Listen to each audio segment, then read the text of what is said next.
You don't have to wait for me. Okay, tomorrow. Jaya Radha Madhava Kunja Bihari.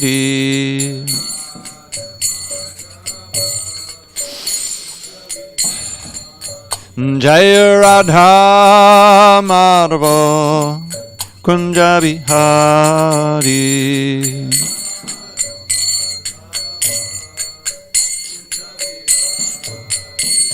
Gopi Jana Vallabha Girivaradhari.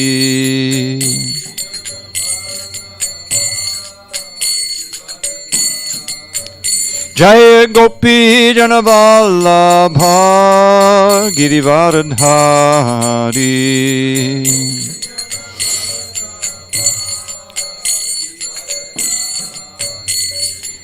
Yashodanandana Bhajajana Ranjana.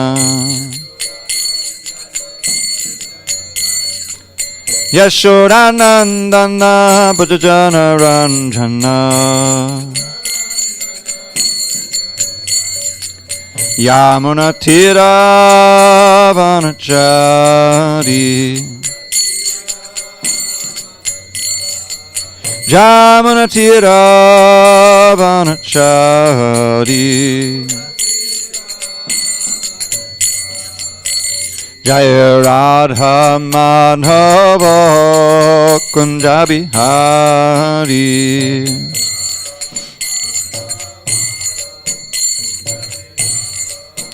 Jaya Radha Madhava Kunja Bihari.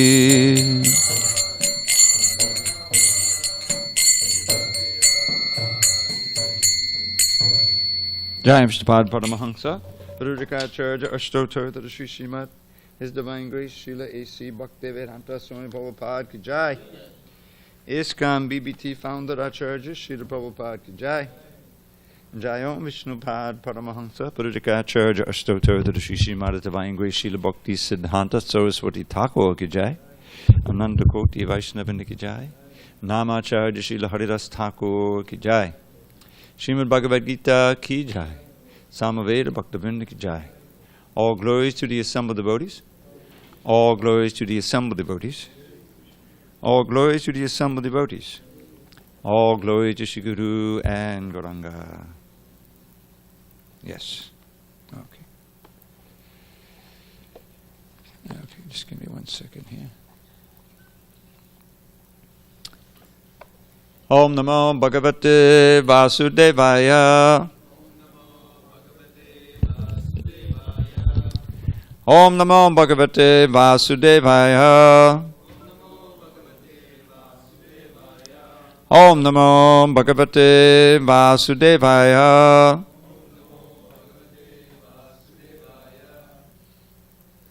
On this 28th day of June, 2021 in San Diego, we're reading from Srimad Bhagavad Gita as it is, translation and commentary by His Divine Grace A.C. Bhaktivedanta Swami Prabhupada. We're in chapter 13, entitled Nature, the Enjoyer and Consciousness, text number 4, page 533. And tonight's presentation is entitled Nature, the Enjoyer and Consciousness, part 3, exploring the field of activity for the soul.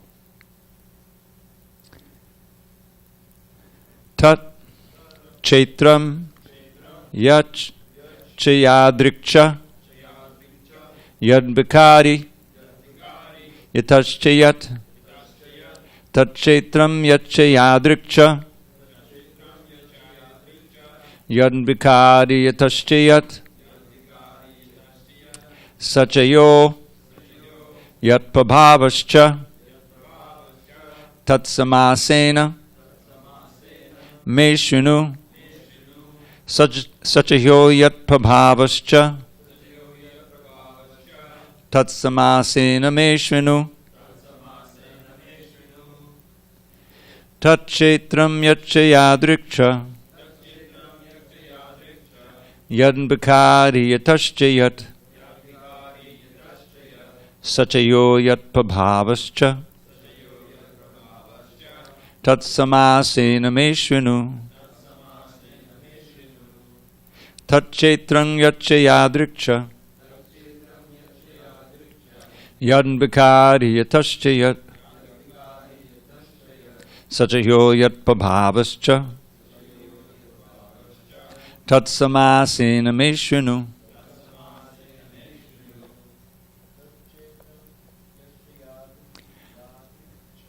Tat kshetram yatcha yadrikcha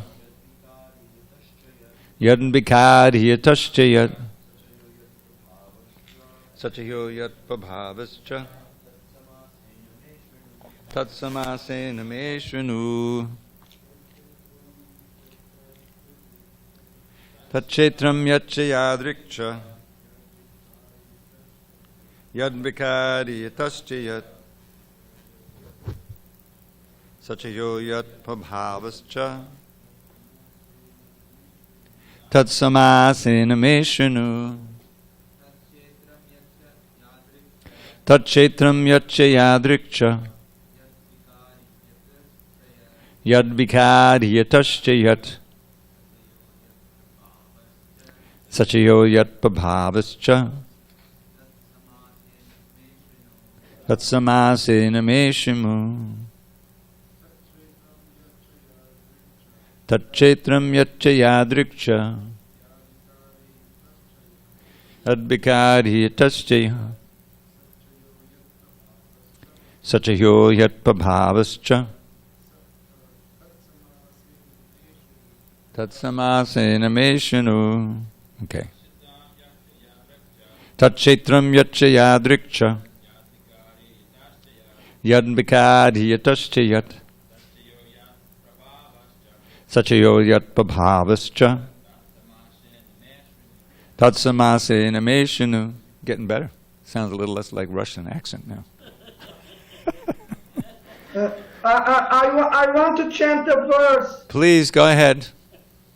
Thank you, Prabhu. Go ahead, Vijay. Tat kshetram yaksha yadrikcha Tat kshetram yaksha yadrikcha Yad vikari yatascha yat Yad vikari yatascha yat Sachayo yat prabhavascha Sachayo yat pabhavascha Tat samasena me shrinu. Tat samasena me shrinu.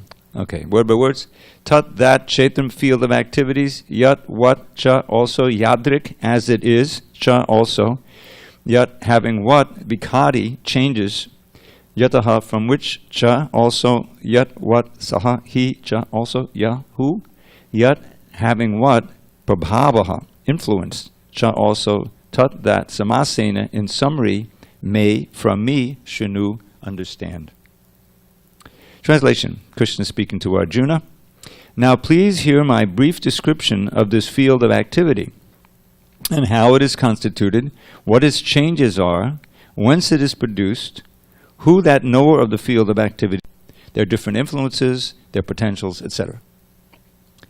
One just has to understand this Bhagavad Gita directly from the description given by the Supreme Personality of Godhead. And all this will be clarified. But one should be careful not to consider the Supreme Personality of Godhead in every body to be one with the individual soul, the jiva. This is something like equating the potent with the impotent. Om jnana timarandaskya jnananjana shalakya chakshu unmilitam mena tasmai shri gurave namaha. I was born in the darkness of ignorance, but my spiritual master Srila Prabhupada opened my eyes with the torchlight of knowledge. I offer my humble obeisance unto him and all members of Sri Torchlight of Knowledge. I offer my humble obeisance unto him and all members of Sri Parampara. So, as explained last week in our concluding class on Wednesday, and as Srila Prabhupada has explained, the Bhagavad Gita is divided into 3 sections here. There's the first 6 chapters, the middle 6 chapters, and the concluding 6 chapters. Now, we've just concluded the middle section, which Srila Prabhupada explains is like the essence of the whole work. And if you recall, the last chapter was all about Bhakti Yoga. It was only 20 verses long. And but it gave unequivocal explanation from Krishna that the highest function of the soul is to render loving devotional service to the Supreme Personality of Godhead, Krishna. It's an easier system and more effective system than impersonal realization, which you should recall, he said, klesho dikadatas shama vyaktasakta chetasam. If you're somehow attached to the invisible, indefinite white light with no details, that's going to cause a lot of trouble. Klesho dikadatas. It's very hard to absorb your mind in just the white light. I mean, how long can you do that? You know? That's very difficult, and that's what's necessary to do if you're trying to pursue that path. So at the end of the chapter, he gave 3 or 4 verses describing the qualities of the devotee, and there's no question that Krishna was exalting that process above all others. But now, instead of ending the Gita there, he launches into the 13th chapter, and we're now studying some subjects that we've already covered to some degree in previous chapters. The soul and the field of activities. In the 7th chapter, we learned the basic principles, which the Greeks also did, of the earth, water, fire, air, ether. There's material, progressively more subtle. But then also really subtle mind, intelligence, ego. All of these are material. But they're still related to Krishna, because these are my lower energies, my inferior energies. And above them all is the superior energy, Prakriti. Remember the original question here, Arjuna, was sixfold. I want to know what Purusha and Prakriti are. I want to know what the knower of the field and the field of activities, the body, is. And I want to know what real knowledge is and what's the goal of knowledge. This is a question that we should all be interested in. What is this environment that we find ourselves in? Where did it all come from?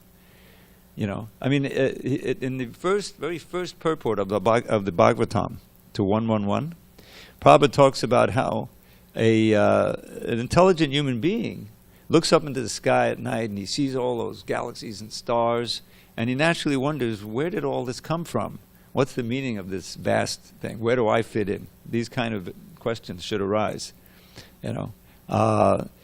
And the answers are there in the Vedic literature, and especially in these books that we're reading now, the Bhagavad Gita, the Srimad Bhagavatam. So, Arjuna is inquisitive. He's representing us, you know, the confused living entity, doesn't really know his duty, finds himself in a situation like he's on this battlefield. He's confronted with thousands of enemies. He's a great warrior, but it just so happens that on the other side are many of his dear relatives. You know, there's his brother-in-law, and there's all the Kurus, the sons of Dhritarashtra. They're all related to him, and he said, "What do I need this battle for?" You know. I mean, the heck with the kingdom. I'll just go off and be a beggar, you know. At least I won't have to kill my relatives and my dear grandfathers on the other side, and my teacher, you know. So he was thinking materially. He was thinking in relation to the body relationship. Because after all, these relationships we have in this world are very temporary.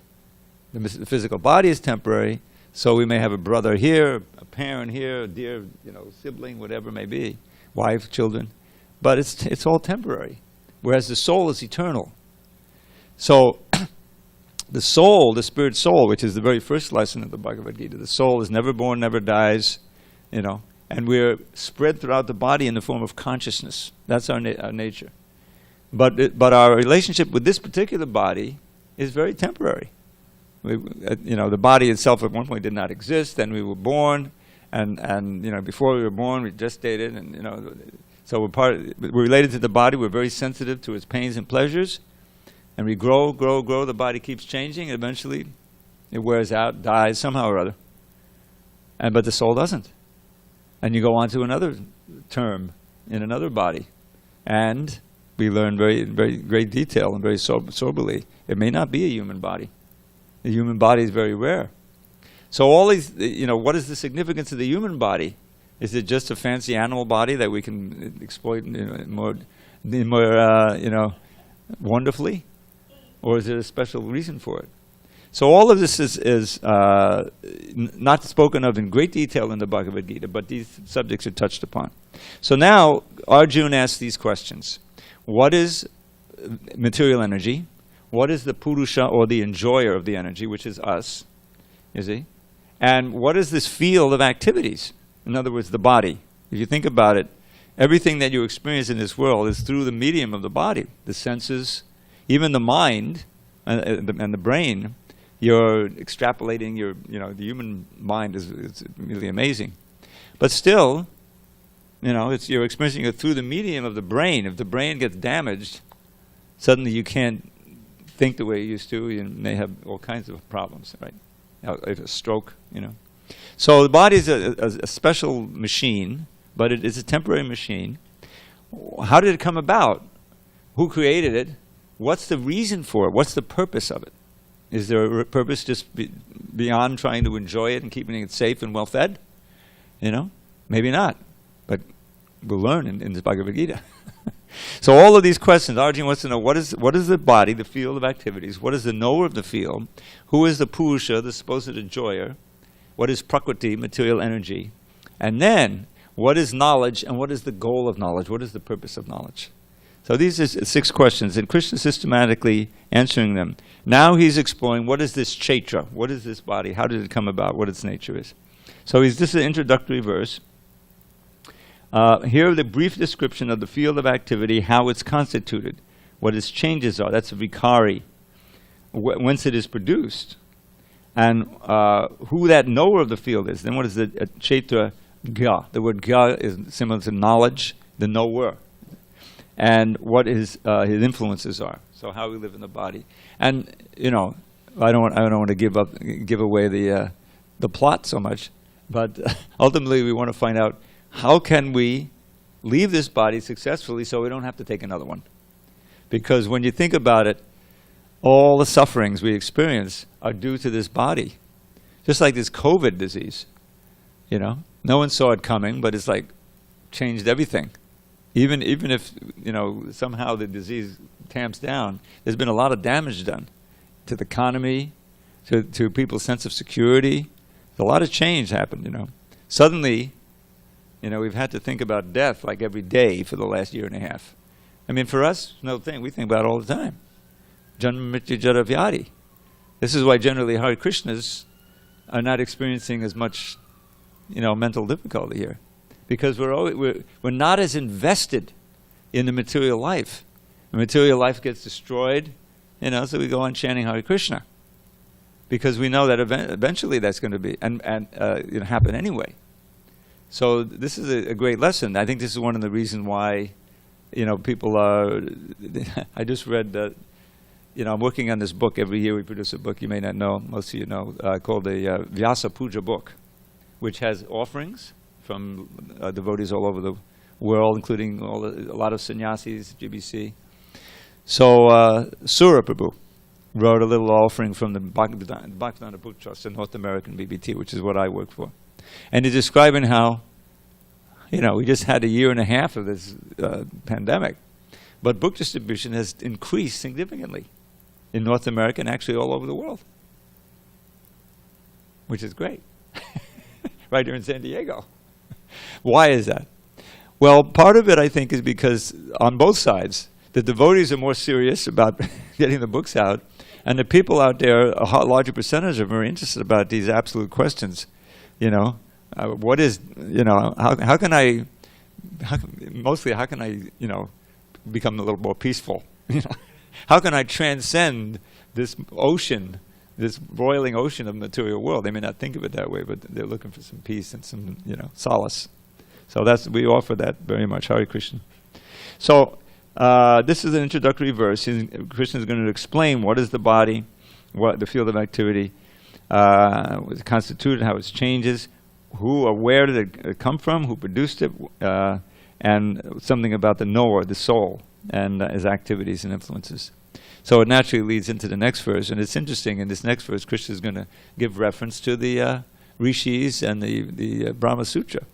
I mean, Krishna is the source of the knowledge, but he also periodically says, according to the Shastra, you know, this is the source, because he's giving us instruction how we should also think.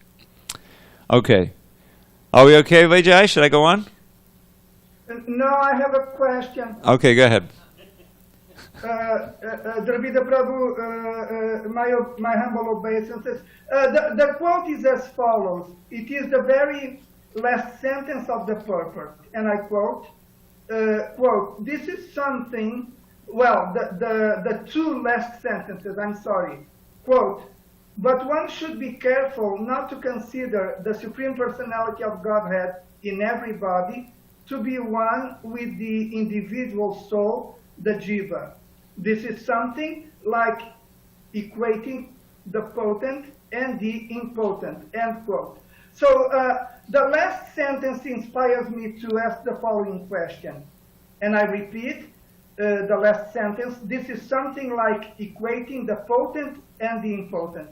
Prabhu, I often hear that for the devotees to, anyone who wants to adopt the process of Krishna consciousness is advised to do more or less like the following. For example, if you want your computer to work, you need to connect the computer to the electric current.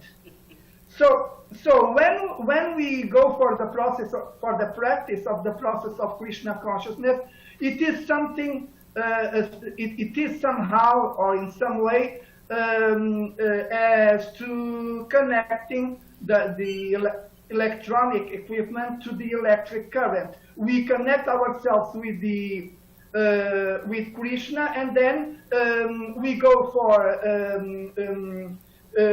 being impotent to becoming potent because of the spiritual energy that flows from Lord Krishna to us.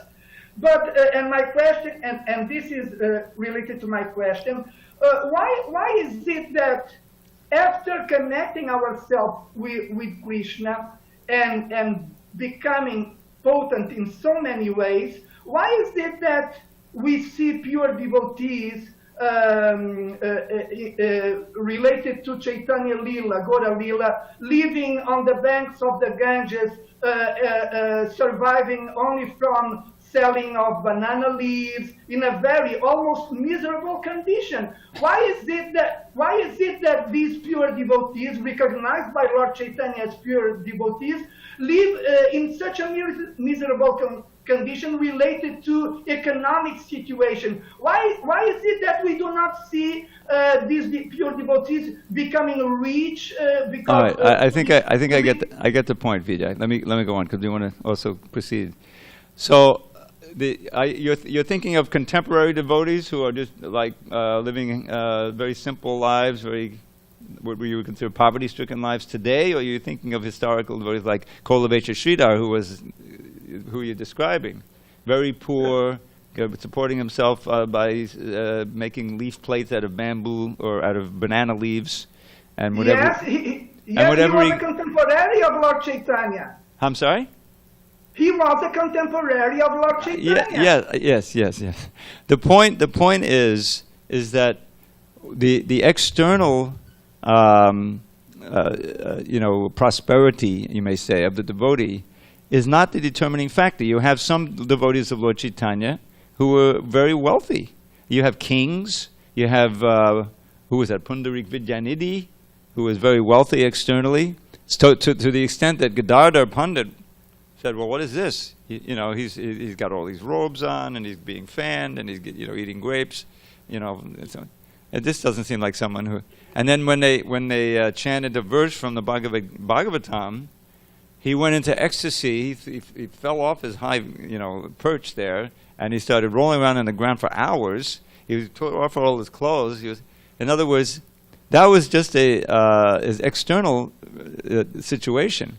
But in truth, he was a great exalted Paramahamsa at the highest levels of Prema Bhakti. And for the fact is that for devotees, they can be in either situation. The whole question is your consciousness. Like for instance, Bhaktivinoda Thakur, he was a successful magistrate. He had 10 children. One of whom was Bhaktisiddhanta Saraswati Thakur. He was a Mahabhagavat. And the interesting thing is, Gaurkishore Das Babaji, who was Sakshat Vairagyamurti, personified detachment and renunciation, right? He had no home. He lived very simply. He actually ate hardly anything, He respected Bhaktivinoda Thakur. He came all the way from Vrindavan down and lived in Mayapur just so that he could associate with him and hear from him. So the idea is there's really what you chose here. The last two sentences, one should be careful not to consider the Supreme Lord in every body to be one with the individual soul. That's something like equating the potent with the impotent. Now first is this idea of equating. It's very important. This word equate means that you regard as equal. They're not really equal. It can be a mistake, you know. So that's what it's a mistake here. And even if you equate Narayan with the demigods, you're said to be an atheist. Yastu nanayanam devam brahma rudradi daivatai samatvena naviksheta sapashandi bhavedruvam. Pashandi is a word in the Sanskrit for atheist. That if you, okay, I believe in Narayan, and I believe in Rudra, or Shiva, and I believe in Brahma and Durga and Ganesh and all of them. And you can worship here, either one, and it's all auspicious. You know, I happen to worship them, and I wish to do a little Narayan. That's atheism, according to this verse. In other words, I've seen temples like this, you know, in Hindu temples, where they'll have an altar that is like, 50 feet wide, and they'll have Ganesh over here, and there's Durga there, and there's Shiva sitting, and there's little Radha Krishna maybe, and then Lakshmi in the right, a little of everything. Because after all, you're dealing with a certain congregation, they have certain preferences. Like, that's not the point. That's Prabhupada would say this would be a corruption of the real Dharma. So the external feature of the devotee, you may be keeping, just like these Goswamis. There's a perfect example. The three of them were extremely wealthy.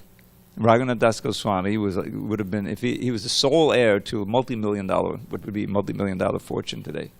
Gave it all up and became the emblem of renunciation, to the point that he was eating like every other day a little milk, buttermilk or something. Just extreme renunciation. Rupa and Sanatan were the right and left hand of the king, the minister and one of the other, the other aides. And so they had all kinds of wealth and influence and everything. They gave it all up to go follow Lord Chaitanya, go to Vrindavan, and excavate the places of pastimes, write books, and live as austere as you could possibly can. So they gave up their material wealth for spiritual wealth. What was their spiritual wealth? There's a beautiful verse which I'll share with you. This is from the Gosram Ashtaka. We should learn that gradually. 8 verses by Srinivasacharya about the Goswamis.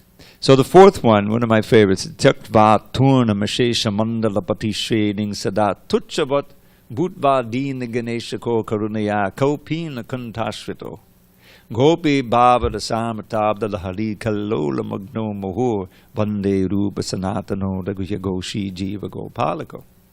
So I offer my obeisance unto the 6 Goswamis, namely Srila Rupa Goswami, Sri Sanatana Goswami, Sri Jiva Goswami, Sri Raghunath Bhatta Goswami, Sri Raghunath Das Goswami, and Gopal Bhatta Goswami. Now he gives this verse, really applies to 3 of them, but they all, became very austere. Tyaktva Turnam, they immediately, as soon as they met Lord Chaitanya, as soon as they got inspired by him, they gave up their attachment to their material position. Now, in the case of Rupa and Sanatan, they weren't able to extract themselves immediately. It took a little time. But they were focused on that. Rupa Goswami, what you would say today, cashed out. And what did he have? An entire boat of gold, which today would be worth $1 billion, whatever. Just crazy. So he had all that money. And he didn't ignore his relatives. He gave them 25%. 50% he gave to the Brahmins and Vaishnavas. And 25% he saved for emergencies, because extracting themselves from entanglement with the king was not so easy. His brother, who was even more of an essential worker for the king, was arrested when he wanted to quit. So that 25% went to bribe the jailer to let him out of the jail so he could wander off to Vrindavan. So they arrived in Vrindavan and they took up their role. So Tyaktva Turnam, now the word Turnam is important. It means immediately, without delay. It's not that they contemplated, oh, should I or shouldn't I? Should I or shouldn't I? Maybe I'll put off the decision till, no. They said, they knew, without that. Ashesha Mandalabri means endless power and pelf, wealth and influence. They gave it up. Tyaktva means given up. Shening Sada Tuchavat, gave it up as insignificant. They realize what's really important, what's real wealth in this world, It's not externals.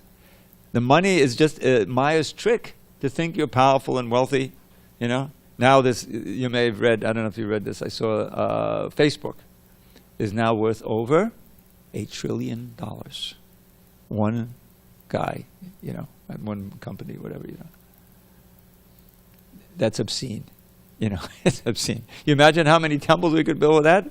We could have a temple in, you know, what good it could be done for? No, you know, let me keep it hidden, hide it in the Caymans and do it all. It's craziness, it's madness, it's demonic. So they gave up whatever they had quickly. And what did they do? Budva Dina Ganeshiko, they became benefactors of the wretched of the earth, us. Because they're helping us. The very books they wrote are the ones we're reading here. This commentary that Prabhupada is writing is coming from the inspiration of a lot of it from Baladev Vijayabhushan, who was the student of Vishwanath Chakrabarti, who was a student of the Six Goswamis. The same ideas, the same quotes of everything are all there. So they're helping us. Budva Dina Ganeshiko. Dina means the fallen, the ignorant. Ganeshiko. Koduniya, out of their compassion, out of their mercy. Kopina Kantashito. And they simply wore rejected clothes. You know? In other words, they didn't have to, you know, go in for a fitting, you know, and go shopping. Forget it. Whatever fits, you know, rejected this and put something on cover. And they didn't have any home. They were just wandering around living under the trees. And for food, they would beg here, beg there, beg little something. They would hardly sleep. You know, they're writing, and they meet together. So then you said, boy, I could never live like that, and probably we couldn't. But what did they enjoy? You know, how could they live like that? They were enjoying like anything. They had the greatest wealth imaginable. Gopi bhavada samratab lahari kallola magno mohur. The ocean of bhakti prema and ananda is limitless. They were floating in it and diving in it, drinking it. Gopi Baba, the gopis' love for Krishna, which is the highest standard of love of God. You know, this is what they were experiencing. So they gave up the poverty of material wealth for the actual wealth of prema bhakti.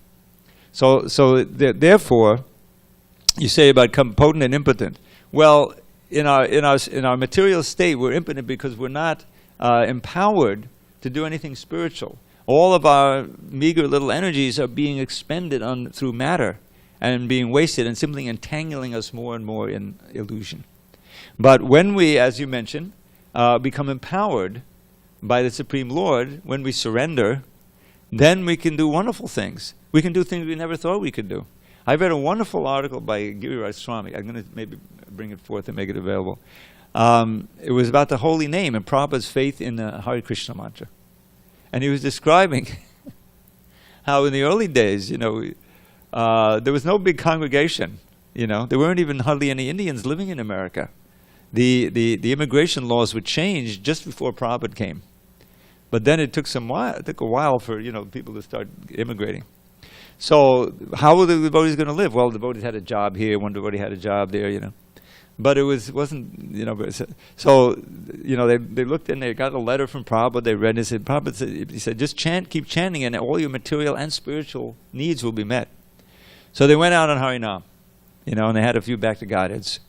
And so they were selling the back to Godheads, you know, and they came back with $7, which was a lot more back in 1969 than it is today, you know, maybe $25. Anyway, so they said, oh, well, let's do it again. So they kept doing it, and they would get $10, $14, $15. And this way they were managing, you know. Now, I heard a different version of the story. Maybe this was a different event.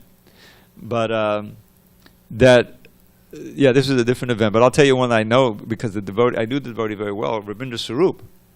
And this same thing happened in Philadelphia, where they couldn't make the rent, you know, and what are we going to do? So they said, well, let's just go out to Harinam and pray. You know, so they went out, they were singing downtown, you know. So the party going on, and Rabindra Sarup was the president. He saw on the other side of the street this tall gentleman, all dressed in very light suit, you know, distinctive. And he looked at them, crossed the street, came across, went directly to Ravindra Sarup, handed him an envelope, and kept moving. And kept walking out and disappeared in the crowd. And they opened the envelope, and there was the exact rent that they needed. I swear. This is real. Now, Maladi tells a story on the West Coast. Everything is all wilder on the West Coast. There were $100 bills floating along in the street. I swear to God. So, but you think about it, it's a miracle that we're sitting here. I mean, how did this temple come to be? Just look at all this incredible work. It took him a year to do all this. A very skilled lady, I would always forget her name. No one's here who really knows. Gunagari Maharaj's wife before he took sannyas. She was a skilled designer, you know, and everything. And they planned this whole thing out. They brought down people from L.A. who were skilled to make, and you know, all this sculpture and everything. And what to speak of the deities, you know. How does that happen? Day after day, you know, to keep that commitment, and you know, it's because of the holy name. Because Prabhupada, you know, was behind it, and he gave that, and they were getting the mercy. So that's empowerment. And the devotees who generally, you know, when you surrender, you know, you give up something, and nobody was very rich, but everybody was very happy, you know, blissful, making this temple. And we're enjoying it. We're, you know, enjoying the results of their service every day. We may not be conscious of that, but that's true of every day. Just think of the pujaris, you know, the cooks, and the Indians who, you know, who you know, donate to the temple. We're all helping each other to be Krishna conscious. So that's the real wealth of the devotees, and that's the potency that they have of staying Krishna conscious, aloof from the material energy, using the body, which is our field, for serving Krishna. Rishikesha sevanam bhakti ruchate, the very definition of bhakti. Using this body, which has senses, mind, intelligence, whatever we have, for the service of Krishna. And thereby purifying to the point where we finally realize our very relationship with God, and we live in that relationship. And then eventually you leave this body, and it's not the big trauma thing where, you know, the Yamadutas are coming to grab you, and you regret this and you regret that, and what about this, mommy? No, it's Krishna. That's the difference. We're all headed there. I'm going to reach it sooner than you guys, but everyone's headed to the same place. So what can we do between now and then to make our lives successful so we don't have to come back? So Krishna's explaining here. Vijay, I have to go on. Haribo, you there? Yes, Dravida Prabhu, spectacular answer to my question. Thank you very much. Hare Krishna. Hare Krishna. Text 5. Rishabhi Bahuda Gitam Chandobi Vividai Pratak Brahmasuta Padaishchaiva Hetumodbi Vinishtitai. That knowledge of the field of activities and of the knower of activities is described by various sages in various Vedic writings. It is especially presented in Vedanta Sutra, with all reasoning as to cause and effect. Purport. The Supreme Personality of Godhead, Krishna, is the highest authority in explaining this knowledge. Still, as a matter of course, learned scholars and standard authorities always give evidence from previous authorities.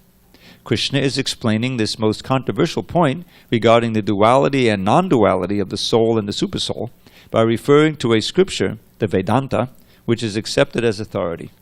First he says, quote, "This is according to different sages. As far as the sages are concerned, besides himself, Vyasadeva, the author of the Vedanta Sutra, is a great sage, and in the Vedanta Sutra, duality is perfectly explained. And Vyasadeva's father, Parashara, is also a great sage, and he writes in his books of religiosity, Aham Tvam Cha Tatanye, we, you, I, the various other living entities, are all transcendental, although in material bodies. Now we have fallen into the ways of the three modes of material nature according to our different karma. As such, some are on higher levels, and some are in the lower nature. The higher and lower natures exist due to ignorance, and are being manifested in an infinite number of living entities. But the Supersoul, which is infallible, is uncontaminated by the three qualities of nature and is transcendental. Now just one note on Prabhupada's use of language. The word infallible in Prabhupada's dictionary always means immune from falling down under the influence of the material energy. He would even pronounce it that way, infallible. So that's a new meaning, and it'll enter the dictionary eventually. Hare Krishna, Prabhu. Danavari. Hare, Hare Krishna, welcome back. Hare Krishna. Thank you. Thank you. I was out of town, but I did listen to on YouTube recording. Thank you so much. Okay. So, Prabhu, I have a quick question. You said fallible and infallible is not avinashi, like not that mean. It doesn't mean that. Avinashi, usually the word is achyuta. Krishna's name, achyuta. Achyuta means fall. Yeah, to fall. And achyuta means doesn't ever fall. So that word fall in infallible is, it seems like a logical meaning for it. Unfortunately, English is often illogical. And infallible, as you probably know, means never makes mistakes. Now, Krishna is that also. So then he's both sense of infallible. But Prabhupada usually would mean it, use it to mean he can't fall under the influence of the material energy. Is that okay? Yeah, that's fine. Thank All you right, so yeah, much. let me just so that means you cannot fall in material realm? Yes, we're very much fallible. That's why we're here. Okay. Krishna is Thank infallible. Haribo. Thank Haribo. Similarly, in the original Vedas, a distinction between the soul, the supersoul, and the body is made, especially in the Katha Upanishad. There are many great sages who have explained this, and Parashara is considered principal among them. The word Chandobi refers to the various Vedic literatures. The Taittiriya Upanishad, for example, which is a branch of the Yajurveda, describes nature, the living entity, and the Supreme Personality of Godhead. As stated before, Kshetra is the field of activities, and there are two kinds of Kshetrajna. The individual, that's a knower of the field, the individual living entity and the Supreme Living Entity. As stated in the Taittiriya Upanishad 2.5, Brahma Putcham Pratishta. There is a manifestation of the Supreme Lord's energy known as Annamoya, dependence upon food for existence. This is a materialistic realization of the Supreme. Then, in Pranamoya, after realizing the Supreme Absolute Truth in food, one can realize the Absolute Truth in the living symptoms or life forms. In Jnanamoya, realization extends beyond the living symptoms to the point of thinking, feeling, and willing. Then there is Brahman realization called Vijnanamoya, in which the living entity's mind and life symptoms are distinguished from the living entity himself. The next and supreme stage is Anandamoya, realization of the all-blissful nature.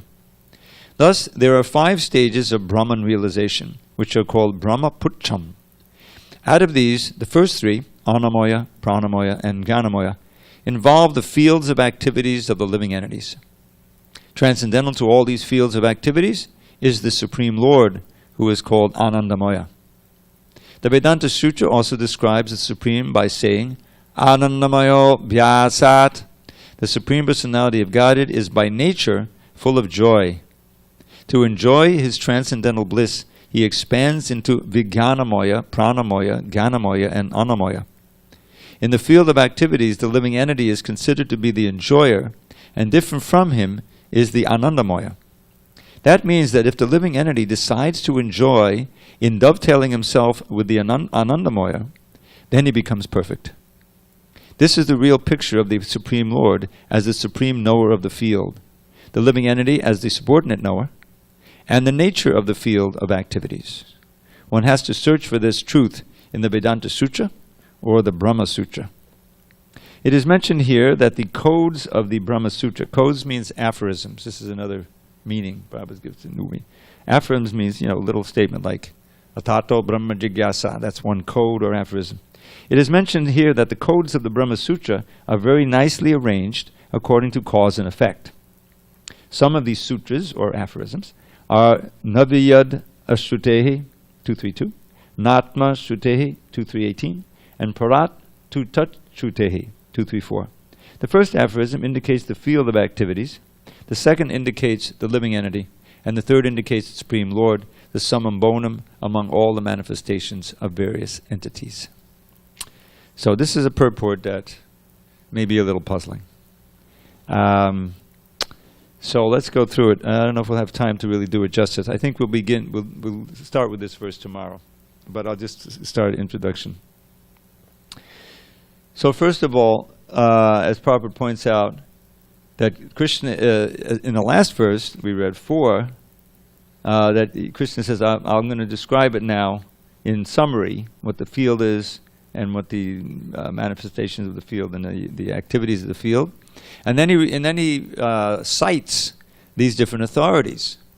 Now this is, kind of amazing because Krishna himself is the supreme authority, but he's doing it to show us the way in which spiritual discourse should take place. You don't just say, well, I figured it all out. This is what it is. No. It's always, Om Jnana Timirandasya. I was born in the darkness of ignorance, but my spiritual master, right? So you're relying on your spiritual master. And what is he going to say? The same thing. Well, this is what Krishna says. This is what, so it all goes back to this authority. Because as soon as you start speculating, things go haywire. Krishna mentions that at the beginning of the 4th chapter, where he says, Imam vivastate yogam proktabanaham abhyam vivasvamanave prahamonadikvakave bravit. That I, the ultimate source of knowledge, I spoke this same science millions of years ago to the sun god, who then spoke it to his son Vaibhasvata Manu, who then spoke it to Ikshvaku, and then it came down in human society. So what happened? Why do we have to speak it again? Evam parampara praptam. It was thus received in the disciplic succession. Parampara means I speak you here, you learn about it, you speak it to your disciple, on and on and on through. So it's come down. But this was years ago he originally spoken. It's coming down, but something happened. It's here again. What happened? Evam Rajarshi Ovadu. The saintly kings understood it. Now you can just imagine, just visualize what a nice world it would be if it was led by kings or leaders who were steeped in this knowledge and were devotees, who weren't simply self-centered, narcissistic, malignant narcissists, but actually were dedicated to the welfare of the people, and they were God conscious, and they were enjoying by serving Krishna and doing the duty in that way. That's some of the kings that described. That's the whole point of the war that's going to take place, to reinstitute virtue or dharma in charge of the world. In the person of Yudhishthira and his brothers. Yudhishthira is the son of Dharma, Dharmaraj. Yeah. And his brothers are all great saints, Arjuna and Bhima and the twins. So Krishna wants that he comes to earth because we're his all children of God, and we're suffering like anything under bad leaders and confusion and ignorance. So he comes, he says in that same chapter, in order to reinstitute Dharma like that. So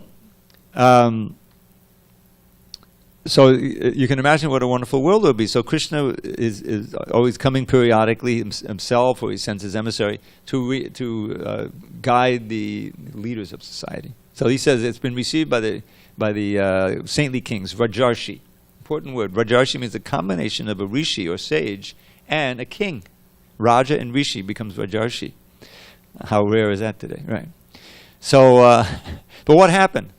Imam Raja Vidu Sakalene Mahata Yogo Nashtapanam. By the great force of time, Mahata Kale Kala, the science as it is had been distorted and lost, and so the science as it is now, dissipated. So therefore, I have to come to reinstitute it. So that periodically has to happen, and that's what Prabhupada came to do. That's what Lord Chaitanya came to do also, and his followers. To live it and give it, as we say, Bhagavad Gita, learn it, live it, and give it. That's practically the whole movement right there.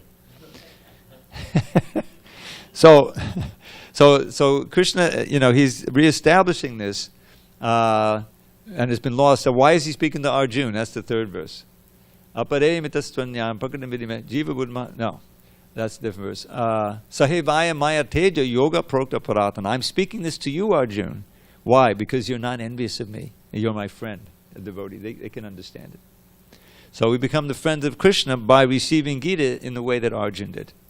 By listening and then saying, Sarvamrita Vrita Manye, I accept everything you say is truth. And finally at the end, the key words, Karishe Vachanang Tava. I will do as you say.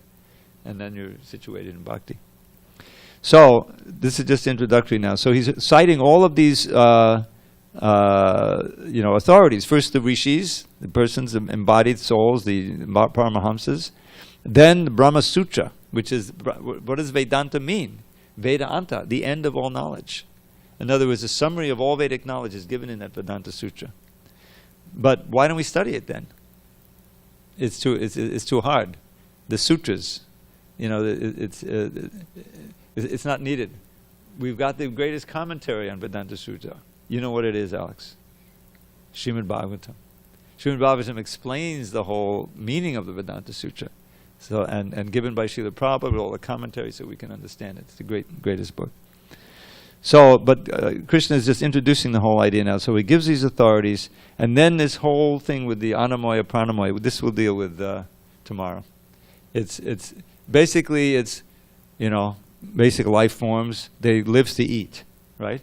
And they spend most of their time. That's Anamoya, very rudimentary. Then you come up the scale a little bit, and it's Pranamoya. Oh, life symptoms. I can enjoy the senses a little bit. I'm not just some amoeba floating around trying to eat something. And then, it's a Pranamoya. And then you become the human being, and you're, what is it? Pranamoya? Anamoya, Pranamoya, and Gyanamoya.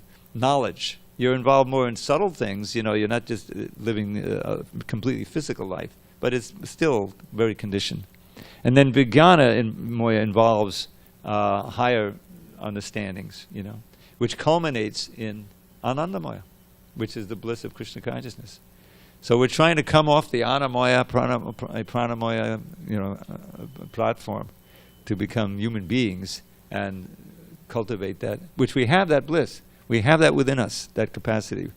We're part and parcels of Krishna. And he's Anandamoya. He's always full of bliss, And we this is our birthright. But we're looking for it in matter, and we're frustrated, until we find through bhakti that we can actually enjoy it like anything. All right, so it's 10 after, but I'll give you one quick poem, and then we'll adjourn.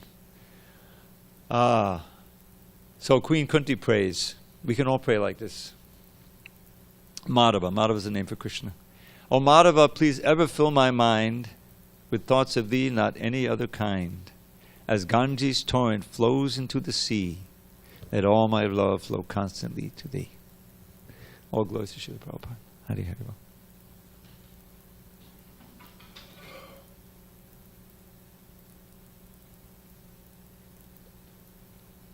You're invited tomorrow.